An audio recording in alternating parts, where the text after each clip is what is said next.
in preparing this, really, some of these tips and some of the things we'll talk about tonight are things that come to mind specifically in this year, this unusual year of Passover. And some of these tips are tips that you may find helpful for all Passovers going forward. So hopefully this will be an interesting and meaningful time tonight that will help you throughout. I'm going to go ahead and share my screen. I already saw a little signal there. All right, we're good. So here we are. So I want to just start out by asking everyone here to think of a meaningful Seder memory. Maybe it's an entire Seder that was really memorable. Maybe it was just one part of a Seder that was memorable. And if you would, in the chat box, type in, apologies to those of you who are calling in on the phone, but you can think about this for yourself. What was it that was meaningful? I'm sorry, what was the memory? What made it memorable and meaningful? And try to be specific. Try to really think about what specifically was it that made it meaningful and memorable. So I'll give people about 2 minutes to do that. All right. It looks like most people are now looking at the screen.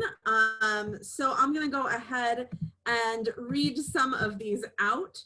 Audrey said, singing Chad Gadya with everyone taking a part. The whole family was together and we had a lot of laughs. The Salois said, having 4 generations at one table with lots of music, laughter, and singing. Paula Goldberg, Goldberg's said, when my daughter opened up the door for Elijah and a bird flew into the house and landed on Elijah's car. Memorable, maybe not want to recreate, I don't know. Tish, after hearing a concert by Voice of the Turtle, we incorporated Ladino Seder songs and our family members loved it because they understood the Spanish immediately and the tunes are great. Nancy Block, my scrolling got a little out of control here. I loved the Seder we did at Temple during Jamie's 7th grade year, where we all learned the traditions other families had and sampled different charosets, the Chilean lemon, which we now make every year. Oh, Nancy, you're just sucking up to the teacher, aren't you? I'll share that recipe later.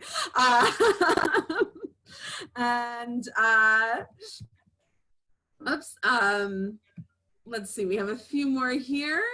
David and Sandy said cousin dressed up as Eliyahu.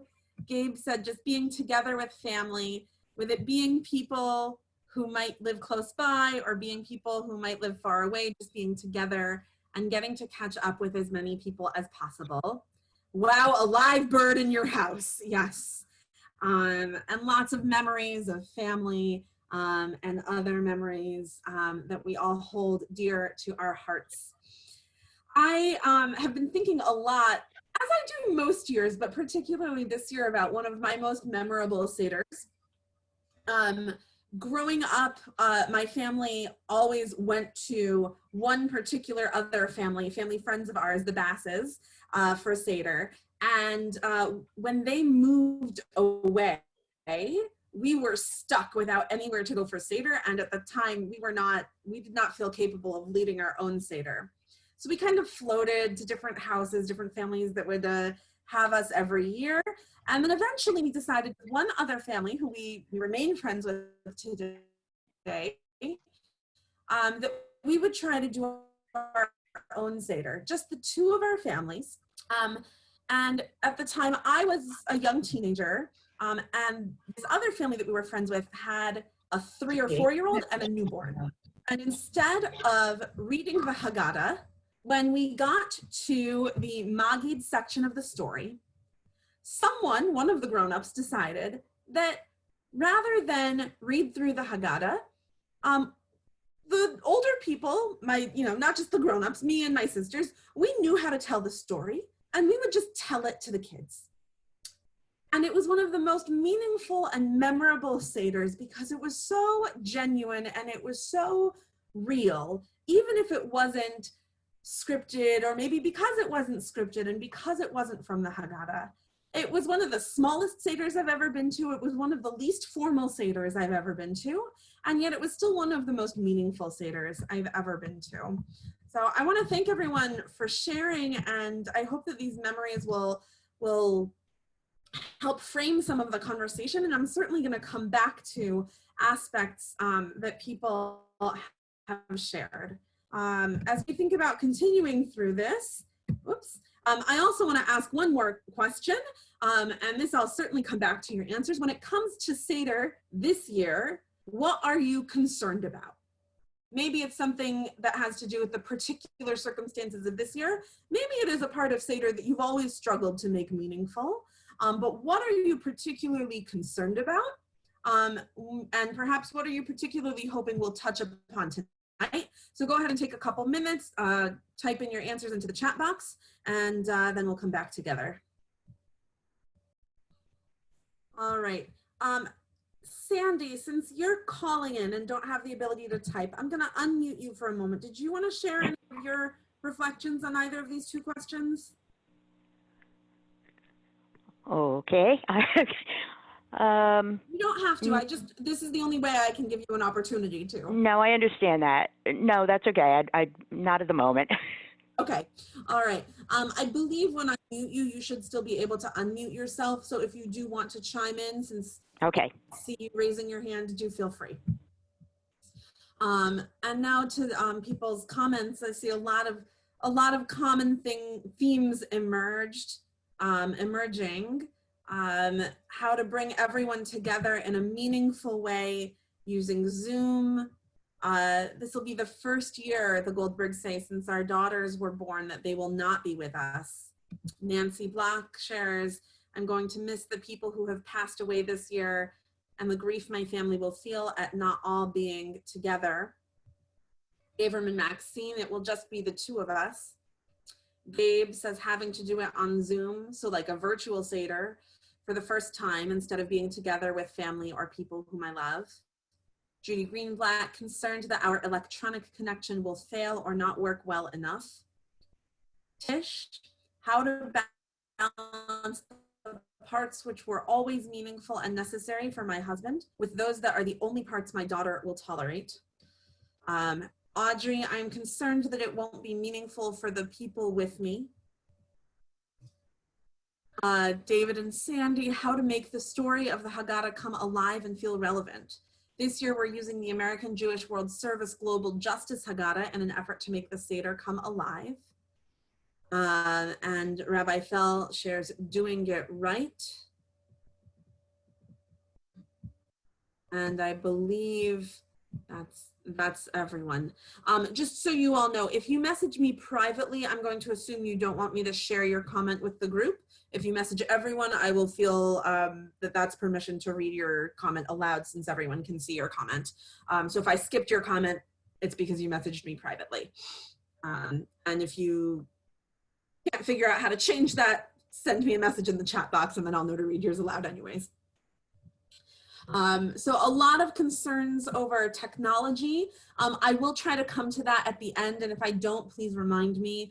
A lot of concerns about how to make it meaningful being in a small group and how to connect with people when you can't be physically close to them, which we will certainly talk about. So the big question this year is, Ma nishtanah hashanah hazot? Right? How is this year different from all other years, not just this night? And there's really no doubt that this year is going to be different. And I think the number one thing, if I can leave you with a message, the number one message I would want to leave you with is that the more we can embrace the fact that it is going to be different, the easier it will be. It's important for us to be able to mourn what is lost, and part of asking you all to share what you're concerned about and what's going to be different for you is to help me know how to be most helpful to you, but a big part of it is also to give you a chance to articulate it because that's a part of the mourning process. So it's important to mourn what is lost. It's important to remember that not everything will be different, even though sometimes it feels like everything has changed. So think back to the meaningful memories that you shared. Some of those memories will be hard to recreate this year, and some of them will be easy to recreate this year. So while you might not be able to simchat gadya with the whole family, everyone taking a part in physical proximity, you can still simchat gadya with parts and do it over Zoom or FaceTime, or you can do it with one other person if you're living with one other person, and then you each have to take 10 parts on and trade them off, and it could be even more funny. You can certainly incorporate Ladino melodies and Ladino tunes. If you leave the door open long enough, a bird will probably fly in and land on a cup, right? So some of these things that make Seder so meaningful are still accessible to you this year, and it can be very easy in a time of crisis to feel like everything is different. And this is your gentle reminder that not everything is different. Some things do get to stay the same. And the balance of that is to say that it's important to be open to Seder being meaningful in different ways from other years. So there is going to be loss and change this year, but you might find that this Seder has meaning in ways that you wouldn't expect. That the loss of not having family in physical proximity ends up being a gain in other ways. And I actually want to share something that a friend of mine posted. It's funny that someone mentioned AJWS. I actually met Rabbi Jordan Soffer when he and I were both rabbinical students, and we were on an American Jewish World Service delegation to El Salvador together. We spent 8 or 9 days there together. We got to know each other very well. And we've stayed in touch. He's now in Sharon, Mass, working at the day school there. And he shared a post on Facebook recently about a Seder that he spent while in undergrad doing a program called Semester at Sea. And if you don't know what it is, it's exactly what it sounds like. You spend a semester, instead of going abroad in another country, you're on a ship for the entire semester. You dock at ports periodically, but it just so happened that on the nights of Seder, they were going to be in the middle of the ocean. I have his permission to share his post with you. And so he shares about the night of Seder that year that he was at sea. And he wrote, I returned to my 150 square foot room, sat in my twin bed with a bottle of grape juice, a piece of romaine lettuce, and 3 matzahs. I read through the Haggadah quickly to myself. I drank the wine and ate the matzah and went to bed hungry and lonely. The next morning, I woke up and went to a small private deck that I frequented to daven. I wrapped myself in my talis, looked out at the ocean, and for the first time in the entire trip, I felt seasick. Here I was, completely lost in the middle of the Mozambique Channel. I missed my family and my home. I missed my Seder. I missed my traditions. I missed my faith. For the first time, I just wanted to go home. Perhaps it was at that very moment that religiousness became my own, and not just a habit from my childhood. Perhaps it was then that I realized how much I needed my people. Perhaps it was this experience that made me dedicate my life to helping others realize how fulfilling religion can be. And this post went on to share that this was really a crucial moment for him in his formation and deciding to become a rabbi. And I share this not because that's going to be our own stories, but because I think it's a really powerful example of ways in which a moment of loss, and this one is specifically a moment of loss around a Seder that wasn't what he had hoped and what he wanted, can actually be simultaneously a moment for growth and opportunity, and the creation of a different kind of memory. I want to pause here and give people the opportunity to share any comments or reflections or thoughts up until now. If you have something to say, you should be able to unmute yourself, but if you can't, just wave your hand. All right, let's keep going. So, how can we actually make Seder meaningful? I first want to talk about the big picture, general approaches to a meaningful Seder. 3 things come to mind. Be flexible, focus on the essential values of Passover. The two that I can identify, though you might identify more, are freedom and telling the story. And remember that while our specific situation may be unprecedented, having a solo Seder isn't. I'm going to expand upon all of this. All right. First, a kind of a side comment that's going to touch on most of this. There's a minimal outline to the Seder, but we don't need to recite every single word of the Haggadah or do things exactly as they have always been done. And I say always been done in quotation marks because there is no way things have always been done. The Haggadah and the Seder have been changing throughout history. This is just another iteration of change. So when I say there's a minimal outline of the Seder, what is that? You're probably all familiar with it because we sing it at the beginning of every Seder. Kadesh urchatz karpas yachatz magid rachta motzi matzah. All right. 4 cups of wine, doing all of the items on the Seder plate, right, breaking the middle matzah, eating the matzah, having the sandwich, the 2 hand washings. Of course, the joke going around this year is that there's a hand washing in between each step. Make of that what you will. Birkat Hamazon, Hallel, and concluding it. That's the minimal Seder. Outside of that, there's a huge amount of flexibility. The place that the Seder often gets most overwhelming is section, the telling of focusing just on that one section. And to do that, can you all still hear me? I got an alert that my internet connection's unstable. I'm good. I'm getting thumbs up. Thank you. All right. To think about the Magid section, I want to take a look at text.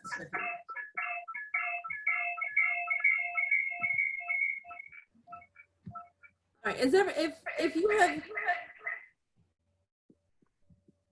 getting an echo. I can't think it's from you or someone else. If you are not muted, please mute yourself.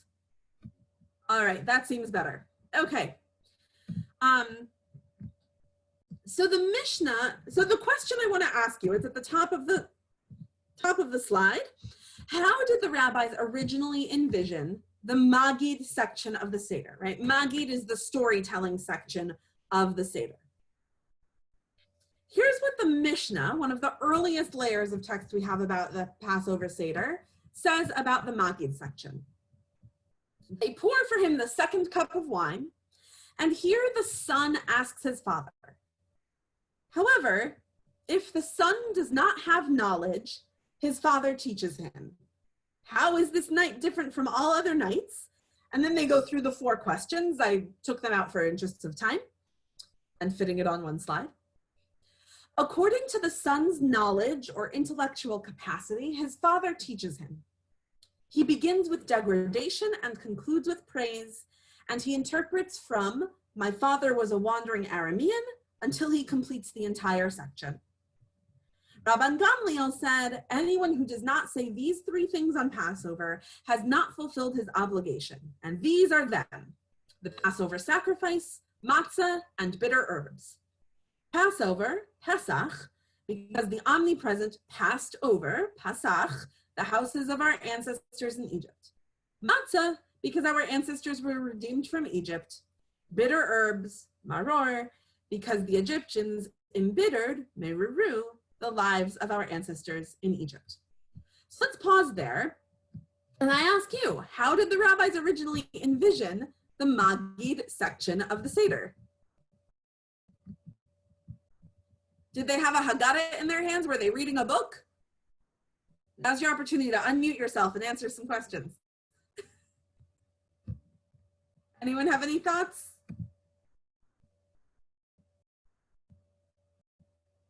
Well, they didn't have a Haggadah. Audrey, great. They didn't have a Haggadah. Okay, so what were they doing? Tish was going to say something, so I'll let her speak.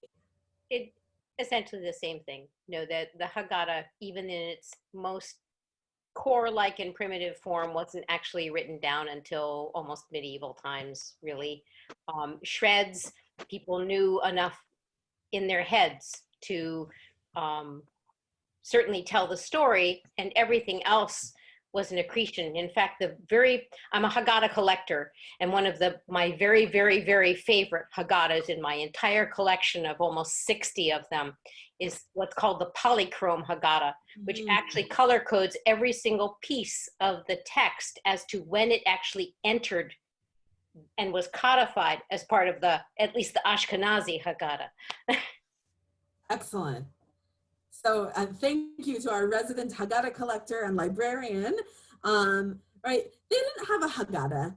They had little bits and pieces, little scraps at most. We're actually looking at some of the little scraps right now from the Mishnah and the Talmud. So what did they do instead of a Haggadah? All right, you're a very quiet group, so I'll keep talking. So instead of a Haggadah, they had a conversation. And ideally it was a conversation between a son and his father. This is a very gendered text. Nowadays we would say a child and their parent, where the child asks questions. And what questions does the child ask? Not the 4 questions. That's the backup plan. That's plan B, right? They pour for him the second cup, and here the son asks his father. However, if the son does not have knowledge, then his father teaches him. How is this night different from all other nights? Look at all the things we're doing differently, kiddo. Now do you have some questions to ask? That's the point of the 4 questions. They were never meant to be the centerpiece of the Seder. They were meant as the backup plan. Now, don't get me wrong. I'm not saying that we should all just throw away the 4 questions. They're a key part of the Passover Seder experience nowadays, and I would never take that away. And the weight of centuries of tradition is very important.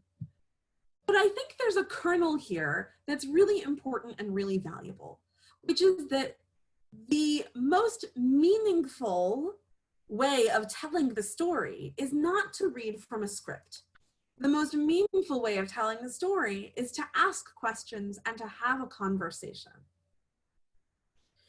Now, I said earlier when we were looking at the big picture, that one of the things that I think is helpful is to remember that while our specific situation is unique, this is not the first time a solo Seder has happened. How do I know that? Because of what comes in the Talmud. So if you look at the second text on this page, on this slide, the Talmud says, our rabbis taught, if a father's son is wise, he asks him, right? The son asks the father. If he has no son, his wife asks him. Gender conversations for another time. And if that is not an option, he asks himself. Built into the Talmud text is a scenario in which a man has no one to talk to at the Seder. And therefore, what does the Talmud say? You don't skip Magid. You don't even tell the story to yourself. You ask yourself questions, and then you discuss the answers with yourself. And it makes this point even more explicit. Even if 2 wise scholars who know all the laws of Passover are together, they ask each other. It doesn't matter if you know the story already. It doesn't matter if you think there's nothing more for you to learn. It doesn't matter if there are no children. It doesn't matter if you're alone. Asking questions and answering them as a way of telling the story is the essential part of the Magid. So these are not new ideas. These are, in fact, our oldest ideas. Rabbi Fell, please. I was thinking about your question about what are people going to miss. And the family piece, I mean, that's hard to replace, and we can use technology to deal with that. But the question of what are we actually doing? Hearing you present all of these cases, I think about what is the other meal typically that almost everyone in America eats that is I would say, like, second favorite family meal. And I would say it's Thanksgiving, right? And if you think about Thanksgiving, that's the meal where family comes together.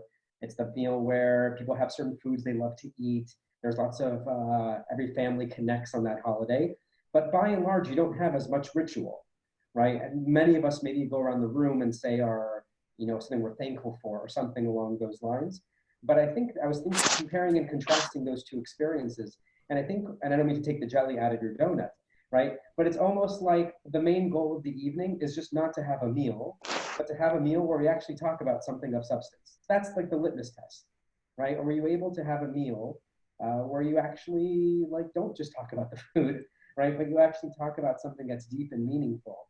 And I'm just imagining, based on these mishnayot, even if you're by yourself, and you just take 15 minutes to think about, for self-reflection, right? And I'm not saying that's actually, for some people, that's a very low bar, right? Because you can just say, you can go around the room and say, to the person sitting across from you, and just say, what does freedom mean to you? What does it really mean? What does a redeemed world look like? And think about that, because I'm guessing you don't do that at every meal. And so if you do that at Pesach, then you fulfill the Magid section very simply. And I don't know, I'm just in my mind, all of this conversation is making me juxtapose Thanksgiving and Pesach and how are they similar and different, and just how can you tweak it a little bit so it doesn't feel like a second Thanksgiving, but it actually feels like in the same spirit as Passover.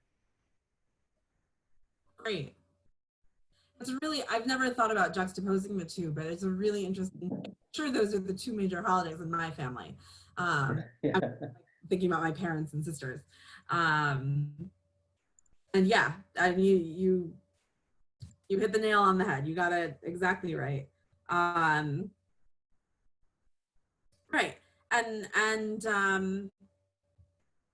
I love what you said. I love your suggestion about just maybe it's just about asking, what does freedom mean to you, right? The outline that we're given in the Mishnah is very minimalist. There are a few requirements, right?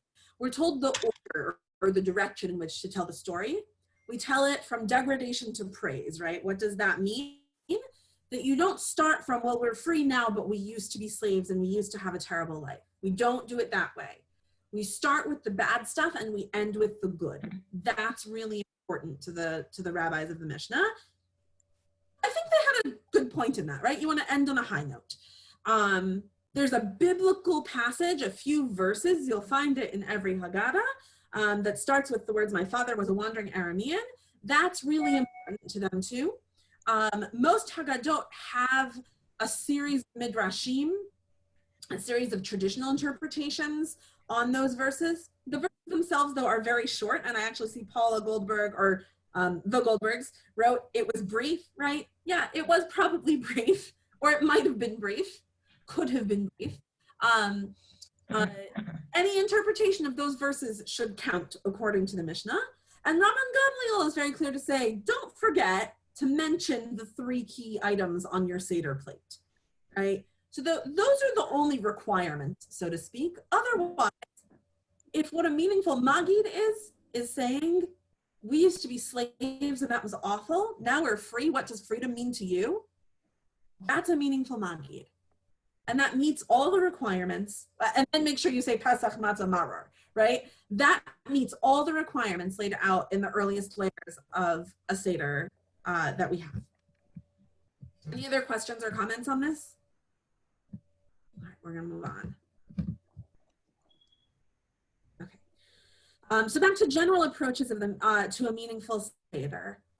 Getting to the essence of these 2 key values of freedom and telling the story, I think really, I wanted to open it up again for some conversation. How can we emphasize the essential values of Passover? Freedom and telling the story. First of all, if you can think of other essential values of Passover, feel free to chime in with them. And how else can you emphasize the essential values of Passover during a Seder this year? I gave some suggestions. You don't have to read those yet.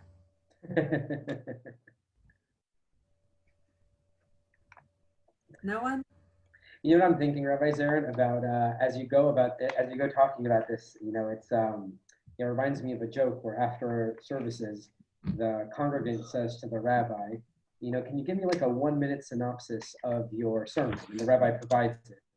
And then the congregant responds and says, if you could give me a 1-minute synopsis, why'd you present it for 15 minutes during the service? And thinking about Magid in this direction, it makes me wonder. I spent so many years spending 45 minutes to an hour going over Magid. We could have done it so much more simply and interactively than simply going around the room and reading it out of a book. So I actually find your suggestions actually very empowering to say maybe like there's a lot more flexibility and creativity than Maxwell House originally suggested.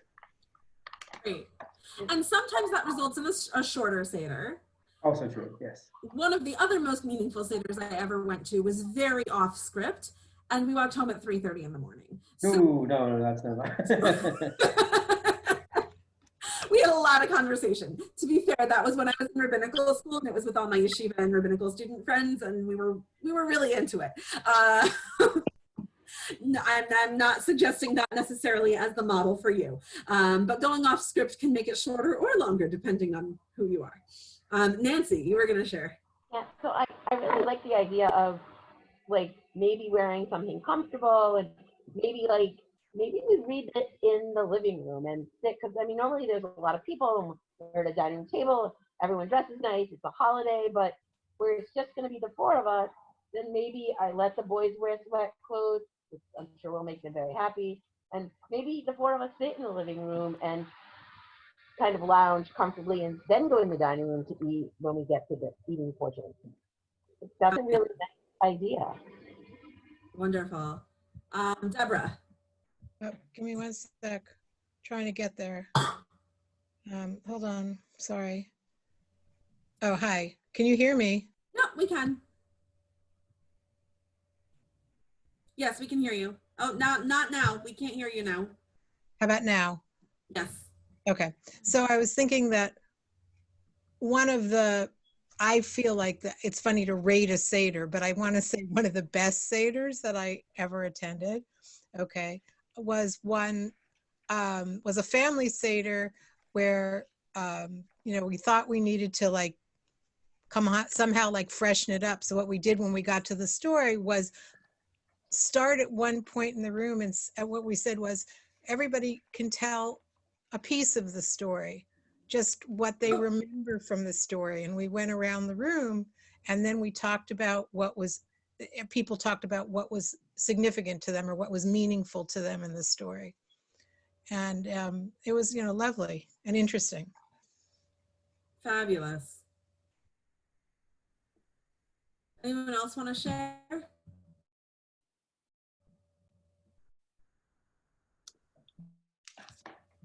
Rabbi Zarin. Hi. Rabbi Zarin. Can you hear me still? My internet, I think, is... Yeah, David and Sandy, I hear you. Yes. Go ahead. Yes. Hi, thanks. A couple of thoughts came to mind around all this. One year we tried something by handing out little scraps of paper to each person's plate with a saying about freedom or asking people to talk about a song that spoke to the theme of freedom. And it was a way to spark some conversation and discussion that hadn't quite worked before. But it kind of touches on the other point I wanted to make, which is that sometimes we find it challenging at our Sederim to generate discussion. A lot of times people are really eager to just sort of plow through the story and get to the meal and move on.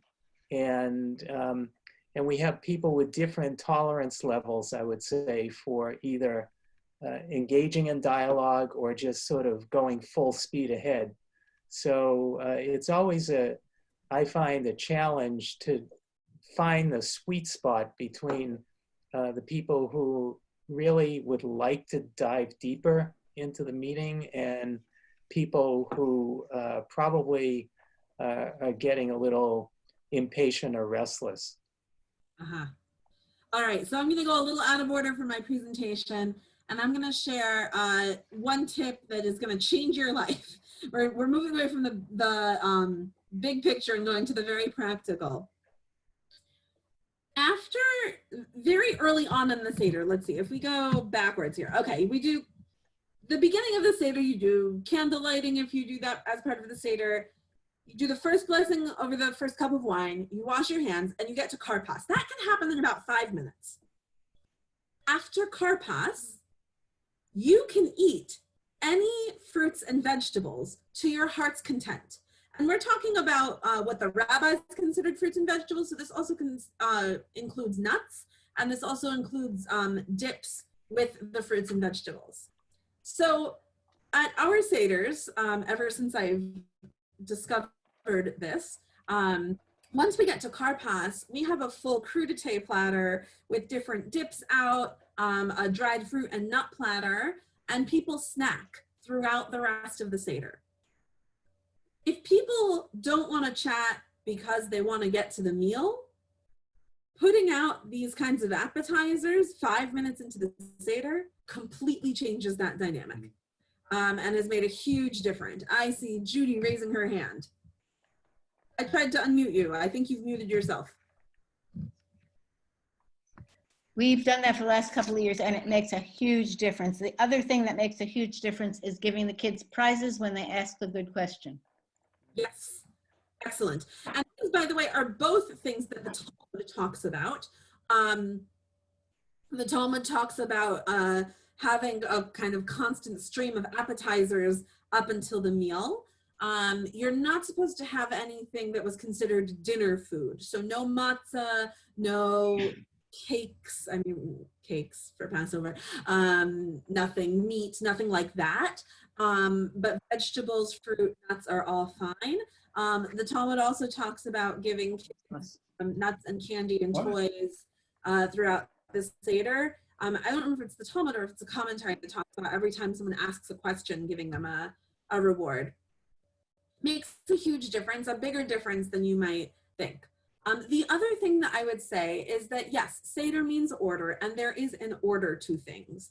But now that we've established that the minimal magid is not very much, if you do the minimal parts of this in order, who's to say that between soup and chicken or brisket or whatever you're having, or your vegetarian frittata, who's to say that that can't be when you have the discussion of what freedom means to you, or different quotes or things like that.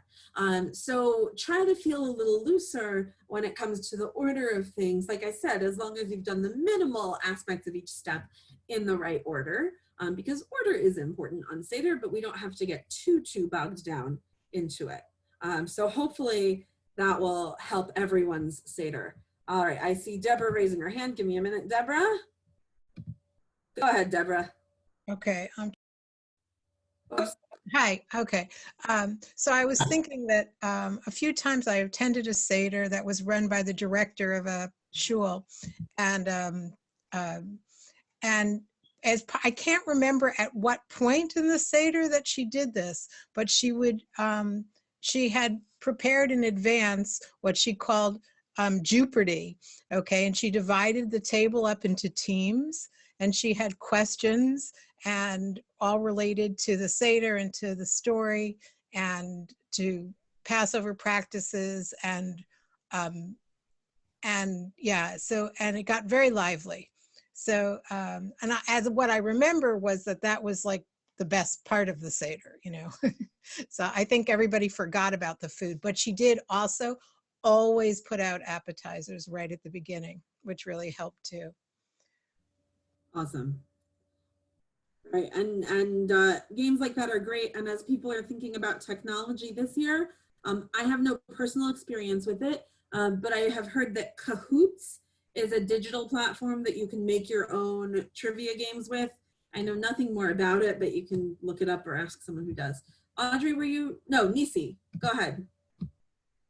I actually have cut vegetables on the table also, and it helps people when they're sitting there. But the other thing that I do is I usually look up certain facts about either the Seder or Passover that maybe are very little known. And as we go through the Seder, a lot of times I'll say, "Did you know?" And then I go, through with everything else, and then there's a discussion. Awesome. And a lot of times when we get to things with the Seder plate, because my granddaughter is now 8, so she sometimes will know a little bit, and I'll say, "Naomi, why do we do this?" And and she'll give me an answer. Sometimes it's a very thoughtful answer. It can be very interesting. So, I try to do things so that the kids are brought into the stuff, as well as, there's, things that the adults are, doing. And what has happened on a lot of times is that there's so much discussion going on that we're not actually following in the Haggadah. And I'll say, okay, let's all turn to page something else so that we can, progress, so that we can get to our meal. And usually then whatever we've been talking about continues through the meal, which I think is wonderful. Fabulous. A few other tips that I'll add in there. Some people do better if they've had a chance to think ahead or plan ahead. I've been to Seders where the leader has asked each person to either prepare a question or a teaching about a different section of the Seder in advance. I've been at Seders where the leader has asked the guest, to email 3 questions in advance of the Seder, and then they write all the questions down on slips of paper. And throughout the meal, we'll have a question pause. And so they literally pass the questions around in a hat. And whoever the hat is at, you take a question out, read it, and then spend time discussing it. The nice thing about that is that nobody knows who the questions are from. So for people who have that kind of stage fright or performance anxiety, it takes the pressure off of asking a good question. Reading someone else's question is often easier than reading your own for some people. Also, if not everyone sends in questions, you can just write your own questions and no one will know the difference, right? So there are some ways to kind of encourage group participation by laying the groundwork. All right, were there other hands that I missed? All right, and we have, Rabbi Phil. No, go ahead, I'm sorry, go ahead. Please. No, go ahead. I was just gonna read what was in the chat box. People are using that very well tonight. So I had a couple people say I'm trying to scroll up here, it's being a little confusing. A couple people said that they liked the idea of singing at the top of your lungs, wearing your most comfortable clothing.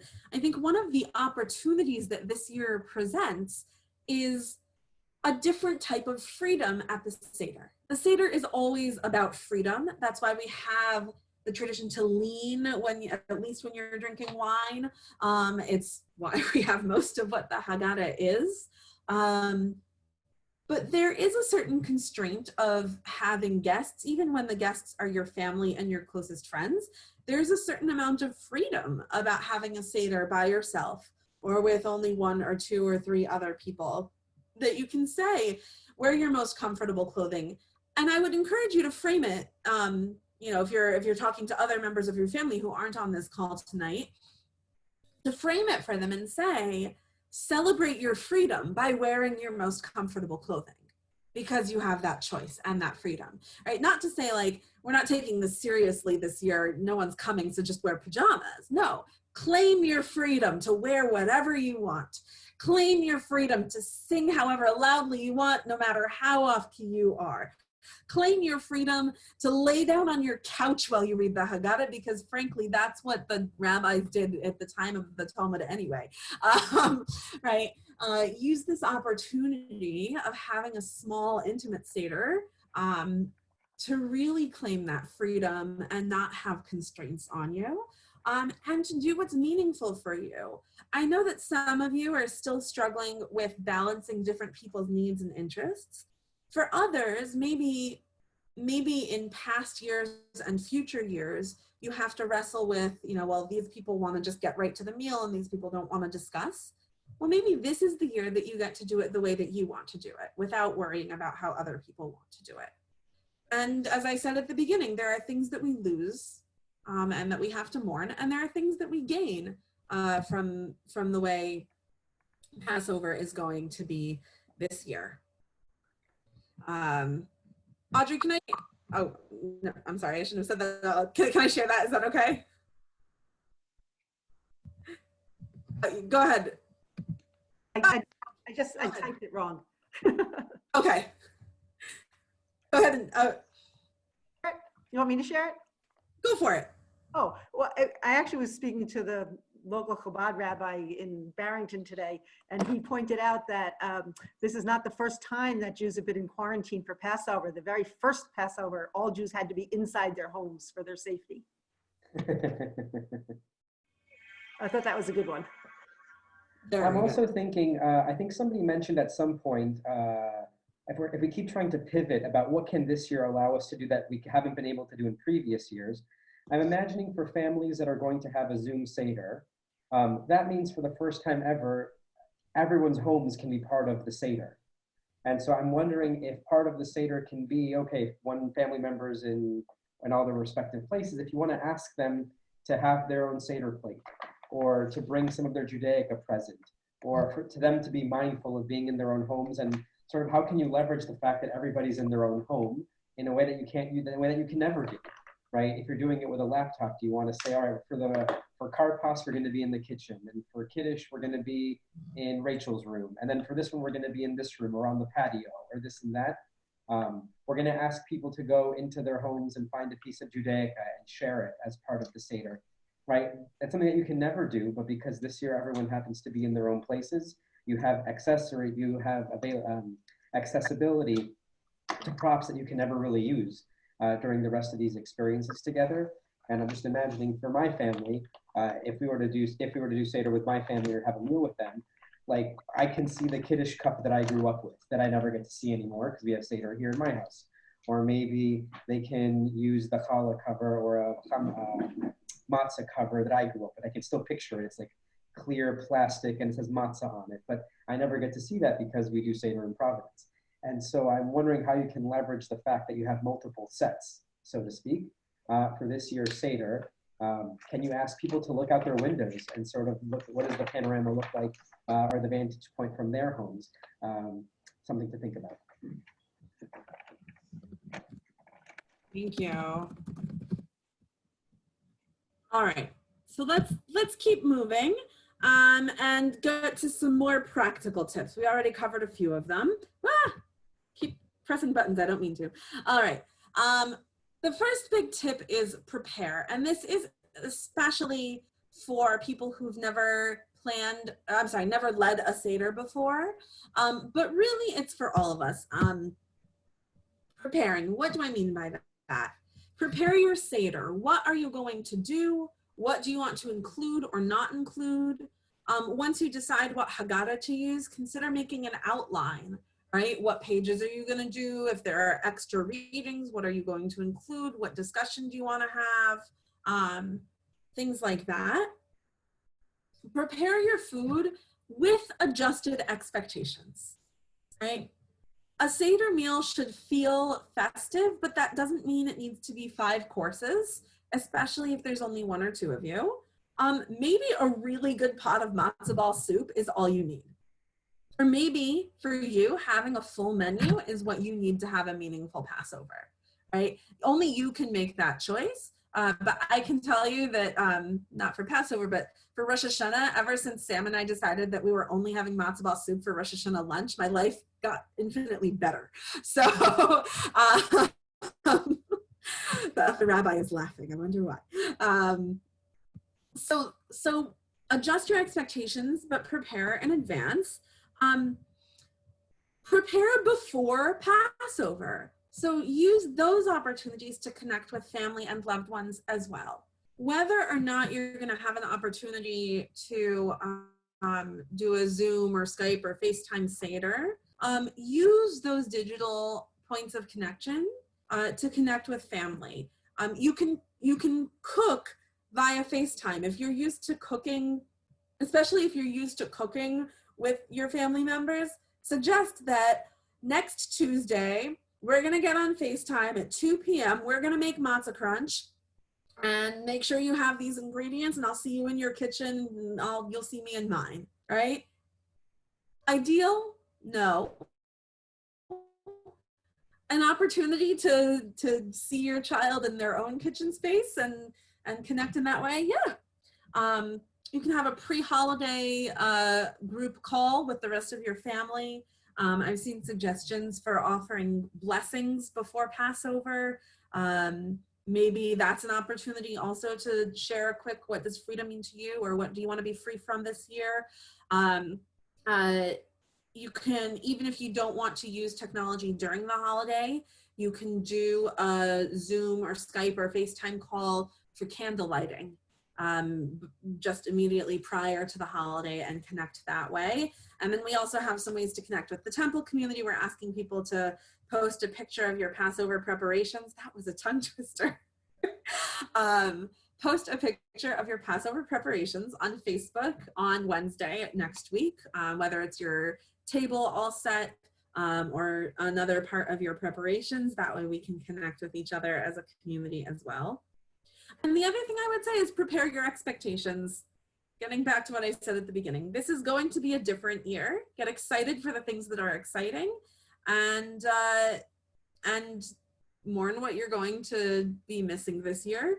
And prepare your expectations so that you are prepared for things being different than the norm. All right, back to other practical tips.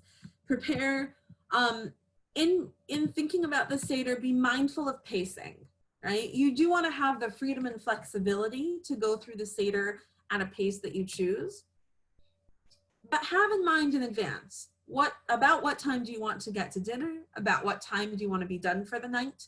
And that's going to be a very personal choice too. Maybe you really do want to have a brief Seder. You can do it in an hour and a half. You probably could do it in less time if you're just having chicken soup for dinner.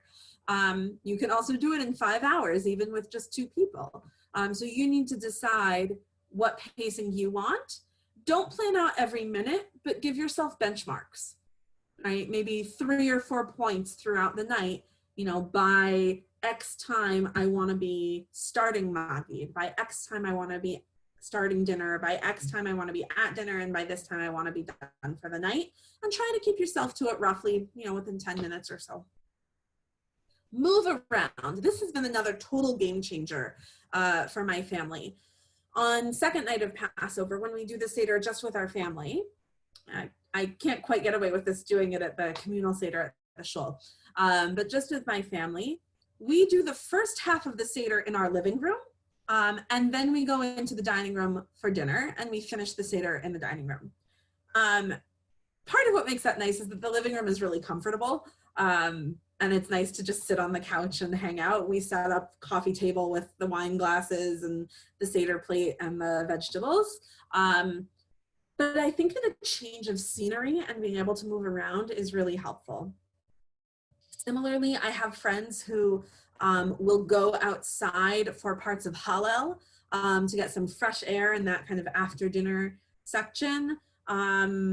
I even have one friend who has some Passover jump rope rides to do after dinner, which I could probably find and share with you if anyone's interested. But the point is, get moving. Don't just sit the whole time. This is a tip that I would say use every year, not just this one. Snacking after Karpas, we already moved around. I'm sorry, we already talked about. Second night Shehechianu. There's a tradition that, let me take a step back. On the second night of Passover, we say the Shehechianu because it's the first time we're celebrating the second night of Passover. But that's a sort of questionable reason to recite Shehechianu. So there's a tradition, a fairly widespread custom, to have an additional reason to say Shehechianu, to say the blessing over doing something for the first time in at least a year. So what are reasons that we can say Shehechianu? Having a new item of clothing, a new piece of jewelry, trying a new fruit or vegetable that you either have never had or haven't had in at least a year, getting a new serving dish or something like that for your home. My family, we usually try to go for a new fruit or vegetable that we haven't had in at least a year. It's getting harder to do because we try to do this for every holiday. But I would encourage you every year, but especially this year, to think about what your second night Shehechianu moment is going to be. What new thing can you look forward to at the beginning of second Seder? Are you going to get yourself a new piece of clothing, something new for the house, a new fruit that you can taste. What's your Shehechianu moment going to be at the second Seder? A few other tips. Read aloud, even if you are by yourself. Ask and answer questions and have a discussion, even if you are by yourself. Will you feel ridiculous at first? Maybe. But I can almost guarantee that it will be far more meaningful if you do this out loud than if you just read to yourself. Part of it is because our brains are hardwired to notice more when we're receiving information in two different ways. So when we read to ourselves, we're only receiving information visually. When we read out loud, we're receiving information visually and orally.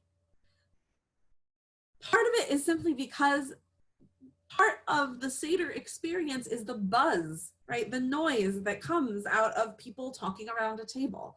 Sitting and reading to yourself won't have the same effect. Reading it out loud is going to increase that experience much more. And this is related to my last point, which is that we all need to decide what's going to work for ourselves. Everyone on this screen, our Seders are going to look different. Whatever you decide to do, be all in. Decide to do it and commit and go for it. And that's going to help make it a meaningful Seder. All right. The rest of our night is for questions and answers. I have some resources at the end. I got a lot of questions about what items you can use for the Seder plate if you can't find your ideal item. So I'm going to start with that and then open it up to whatever other questions you have. So what items can I use for the Seder plate? For the shank bone. I keep clicking and it does things. Okay. For the shank bone. Technically, it can be any cooked item. Common items are a lamb bone, a chicken wing, a chicken neck, any bone, or a roasted beet. For karpas, though most of us are familiar with parsley, it can really be anything that grows from the ground that is not bitter. Your options are almost limitless. Common items include celery and parboiled potato. Maror, for bitter herbs. Eastern European custom is to have horseradish, which can sometimes be hard to come by. The original maror, fun fact, historically, maror was bitter salad greens.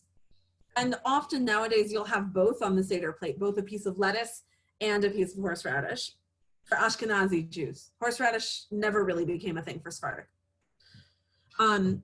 Common items are romaine lettuce, endives, or any other bitter greens. Can't find any of those. You can eat anything that brings a tear to your eye, including, but not limited to, hot pepper, fresh ginger, mustard greens, and raw lemon.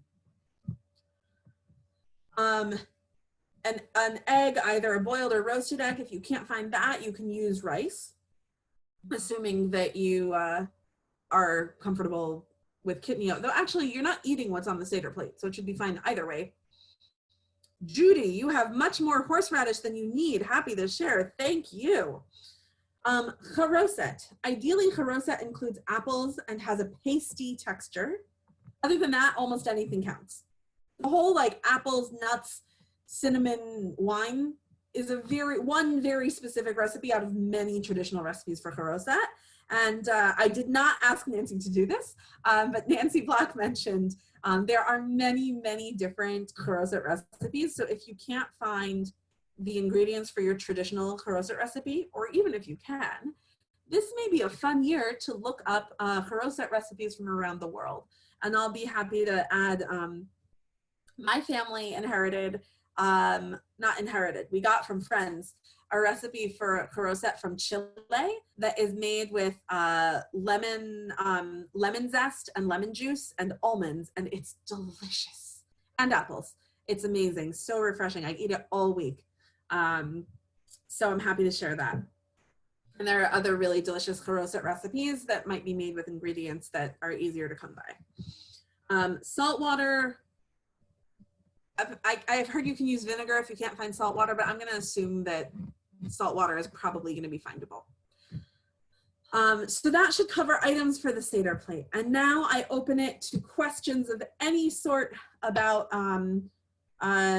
hosting a meaningful Seder, having a meaningful Seder. I do want to just go over, actually, in case I'm preempting any questions, at the end of this, I've got a variety of resources. If you want to order the food for Seders from Accounting for Taste, that's Deb Blazer's catering company, you can do so. The deadline is tomorrow, so do that soon. There's a great document with ideas for a solo Seder, resources from the Rabbinical Assembly. The website hagadot.com has a lot of great resources, not just make your own Haggadah, but also resources for Zoom Seders. They're doing some public webinars, things like that. Tips for virtual Seder, a variety of Haggadot that are available digitally. I included the Haggadah that we've used at the Temple Emanu-El Community Seders, A Night to Remember, is available digitally. And so I also included the outline that I used for last year's Community Seder. I will admit, this was not an outline that I ever wrote expecting it to be for kind of public consumption. So it may not be written in a way that makes a huge amount of sense. But what you can see, I think, from it is, A, how to make a Seder outline in some ways, and also some of the picking and choosing. Many Haggadot have more supplementary readings than anyone can ever use in one night. And so there's definitely some picking and choosing that you need to do. And so if you want to see what I chose, if it's helpful, it's there. I am going to share the link for this presentation in the chat box. And I think we'll either post this on the website or email it out. We'll make it available to the whole Temple community later. Everyone should have viewing access, and all of these green links are clickable. Judy, I think the plan is in the next day or so to send out an email with the Thursday night class and tonight's class and both PowerPoints. Send it out to the whole congregation. Great. All right, now I open it up for any questions you might have. Audrey, you're muted. Is there a good source? I have one person coming who's never been to a Seder, is not Jewish. And is there a good source for what the history of the Seder is? Like, you know, when did it start? How old is it? You know, the traditions. I'm sure there is. None specific come to my mind. Rabbi Fell, do you know of any? I think My Jewish Learning has become sort of the de facto place to go to for sort of like introductory stuff. Wikipedia could be hit or miss. Are you more concerned that you want people to to know what to expect, or is it you want them to have background? What's your goal in giving them information? Background, so I can answer questions. So I would say, I think My Jewish Learning is a nice place. I think also specifically this year, it's going to feel like, you know, people are going to read the books and say like, now is the moment where we do X and Y, and it might be very different this year. So, but I think My Jewish Learning is probably the place I would go. Mm-hmm. Other questions? Deborah, hold on. Deborah, I think you need to unmute yourself.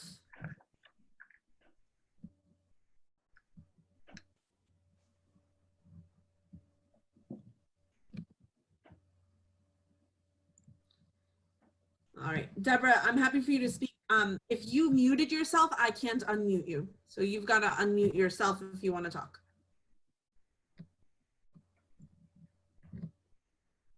All right, we'll see if Deborah gets to us. Anyone else have any questions or any comments or insights? Audrey again, go for it. One of my other favorite memories as a child was searching for the Afikomen with all my cousins and siblings, and I'm not gonna have any little kids here. So I don't know what to do about the Afikomen. I'm afraid my 20-somethings will look at me like, what? You know? Yeah, so I saw a few different suggestions about that. One thing I will say is that breaking off and setting aside the Afikomen is an integral part of a Seder. The whole like hiding it, searching for it, bargaining for it, that we can put in the realm of optional custom, right? So if really nobody is into that, break it, set it aside, but you don't need to go to the whole searching, hiding. That being said, I did see several really fun tips for hiding the afikomen, even if you're by yourself. Wait a minute. So one was to ask a family member who knows your house well to decide where your afikomen would be hidden. And to email it to you in advance, like embedded in a almost like a word search, so that you can print it out before the holiday, fold it up, and then find it that way. If you're using technology on the holiday, you can do it a little more immediately and like have someone decide where it's hidden, and then you find it that way. You can also, if you're having people who are physically present, but everyone's an adult, maybe there's 2 or 3 of you, you can try to surreptitiously steal it from each other. So it becomes more of like a who has the afikomen rather than a hide it and go find it game. And it can actually get to be a lot of fun if people get into it. One other suggestion was to put together like 10 different boxes in your house with some Passover candies in each of them, and hide the boxes around your house with the there was something about candies and boxes and afikomen. I think it's in one of the documents linked at the end. The point was that like whenever you find the afikomen, you also get candy, and you can do it like every day during the week, and it was fun. I don't quite remember. So there are some different ideas for that. Hopefully that's helpful. And if other people have other suggestions too, some of this we're all figuring out. You could also hide it in the background of where you are if you're having a Zoom Seder. I mean, it doesn't have to be afikomen, but you could just sort of stick it somewhere around the vicinity and ask people, like, if you spot it, just sort of like let me know. And if you say like, where's the tissue box? And you say, oh, it's over here. What I mean? That's one way of making it feel interactive. I missed a few comments in the chat box here. Gabe says, my family makes 2 different kinds of karoset, the more traditional Sephardic karoset and Yemenite balls. Yeah, Yemenite karoset balls are amazing. You can Google a recipe. I've only had them once, but they're incredible. Enjoy. The Salois say, can you recommend a Haggadah online that we can share with our family so that we're all on the same page?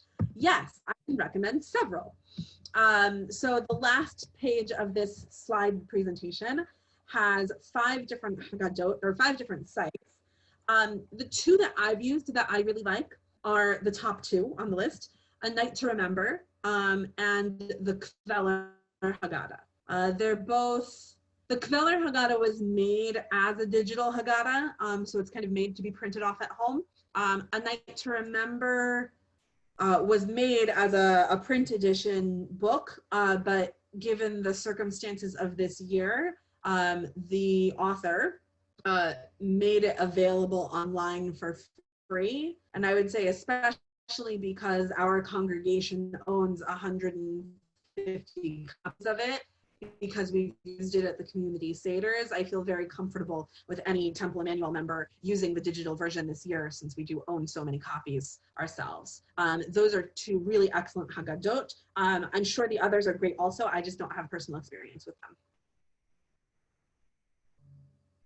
And I would say that I would add that these 2 Haggadot are very multi-age friendly. So they're great for families with young children. They're also great for people, for Seders without kids. They have a lot of supplementary things, poems, readings, discussion questions, art, different prompts, and all of the essential items of a Haggadah, and I find them to be very well done and enhancing of Seders. All right, a few more comments here.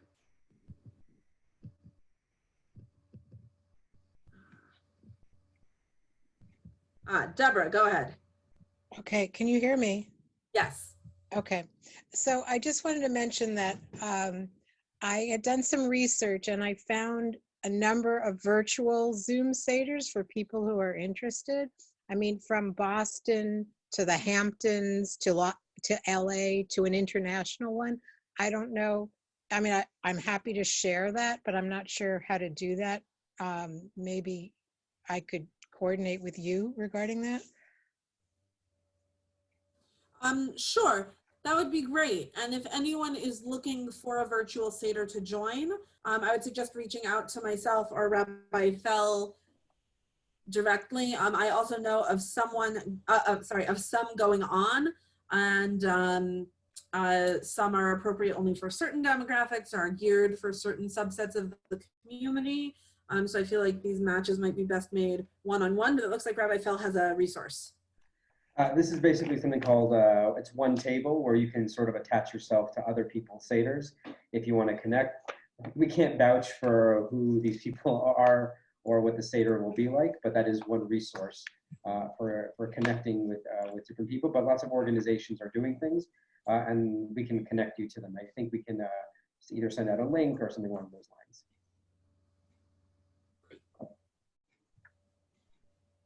Any other questions?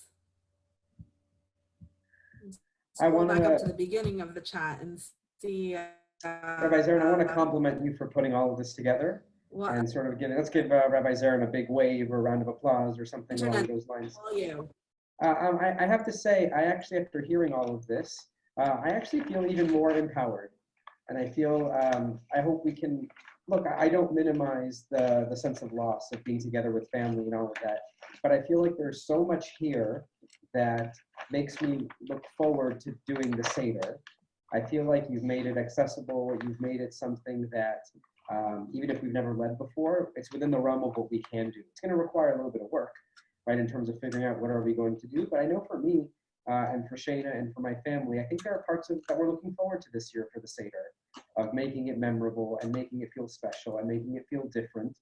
And then the question is sort of, the hard part is going to be, we're going to say, hopefully next year, you know, oh, last year was so nice when we got to do X, Y, and Z. How are we possibly going to do that intimate Seder when there's 30 people in the house, right? And I hope we all have that problem next year. But I think there are lots of things that we can all do that are concrete and accessible, and the resources are here that hopefully will make that a night to remember. Thank you. And I hope that that is true for everyone, and that we very meaningful Seder. I'm sure this is a year we won't forget, but hopefully they will be memories that will be fondly held and meaningful ones to nourish us throughout these coming months and the coming years. Thank you, everyone. I hope you have a great night.